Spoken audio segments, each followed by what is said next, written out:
पापा ऑफिस के लिए तैयार हो रहे थे। मैं और मेरा भाई और एक मेरी दोस्त सकीना छत पर पढ़ाई कर रहे थे। पापा ने मुझे बुलाया, बेटा कल्पना, मेरा टिफ़िन पैक कर दो।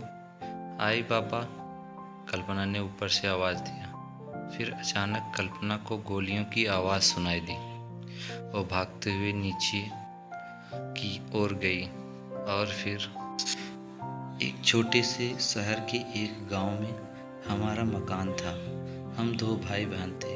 मेरा नाम कल्पना था। कल्पना की उम्र 17 साल और उसके भाई राजीव की उम्र 12 साल थी।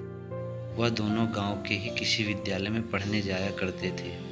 पापा शहर के एक बैंक में कर्मचारी थे। जहां वह रहते थे वहां दो समुदाय के लोग रहा करते थे, हिंदू और मुस्लिम। वहां अक्सर आए दिन दोनों पक्षों में बात विवाद होता रहता था, कभी त्योहारों को लेकर तो कभी मस्जिदों के नाम पर। वहां ज़्यादातर अशांति ही रहती थी। हालांकि दोनों पक्षों में कुछ समझदार लोग भी थे जो मसले को सुलझाने की कोशिश में लगे रहते थे। थोड़ी ही दिन में हमारे स्कूल की छुट्टी हो जाएगी, कल्पना बोली। सकीना बोली, हाँ, नवरात्रि आने वाली है, शोभा यात्रा भी निकलेगी, मुझे भी साथ में ले चलोगे शोभा यात्रा में? कल्पना खुशी खुशी बोली, क्यों नहीं। दोनों बातें करते करते स्कूल के पास पहुंचने वाले थे। तभी राजू, जो पीछे छूट गया था, उसके रोने की आवाज़ आई। दोनों दौड़कर राजू के पास गए। चलते चलते गिर गया था, उसके सिर पर चोट आ गई थी। चलो इसे दवा दिलाते हैं, वैसे भी आज स्कूल के लिए हमें देर हो ही गई है, सकीना बोली। तीनों डॉक्टर के पास जा रहे थे। कुछ लोग एक गाड़ी में बैठकर शोर मचाते हुए वहां से गुजरे। लगता है आज फिर दोनों समुदायों के बीच में कुछ हुआ है, कल्पना नाराजगी में बोली। दोनों के पास के दोनों एक क्लिनिक पर गए, लेकिन वहां क्लिनिक बंद थी।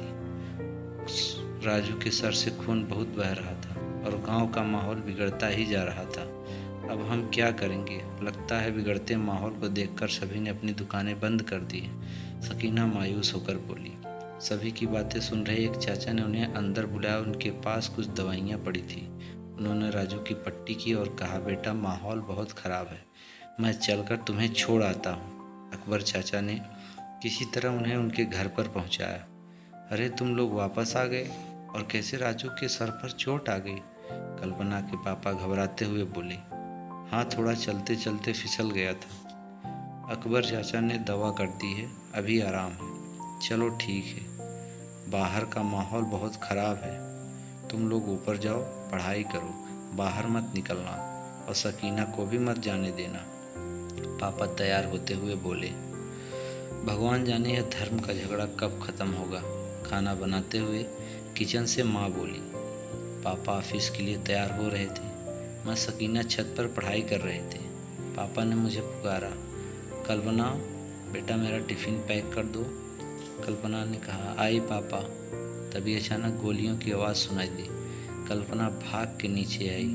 उसने देखा कि कुछ लोग बंदूक लेकर घर में घुसे थे। तभी उसने देखा कि बगल में पापा के शरीर से खून निकल रहा था। उन्हें गोली लगी थी, शायद अब वह नहीं रहे।